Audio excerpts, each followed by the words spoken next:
Big boss చరిత్రలో mid week eliminations కొత్తేం కాదు. అయితే ఇందులో కొన్ని నిజంగానే ఎలిమినేషన్లు అయితే మరికొన్ని మాత్రం సీక్రెట్ రూమ్ డ్రామాలు. ఇక తాజాగా బిగ్ బాస్ 9 లో కూడా అదే డ్రామా రిపీట్ అయింది. హౌస్ లో వైల్డ్ కార్డ్ ఎంట్రీగా దివ్య నిఖితాని పంపించి హౌస్ మేట్స్ కి చిన్న షాక్ ఇచ్చాడు Bigg Boss. Mid week elimination అంటూ అందరినీ హడలెత్తించాడు. అందుకు తగ్గట్లుగానే డ్రామాని పండించి హౌస్ నుంచి సంజనని ఎలిమినేట్ చేస్తూ హౌస్ మేట్స్ కి మరో షాక్ ఇచ్చాడు. అర్ధరాత్రి సైరన్ మోగించి కంటెస్టెంట్లని కంగారు పెట్టాడు బిగ్ బాస్.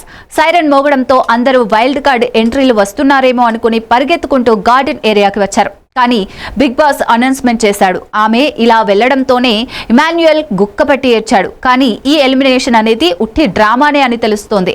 ఆమెను అలా బయటకు పంపించినట్లే పంపించి మళ్ళీ సీక్రెట్ రూమ్ లో తీసుకొస్తారు. పైగా ఈ వారం సంజన అసలు నామినేషన్స్ లోనే లేదు.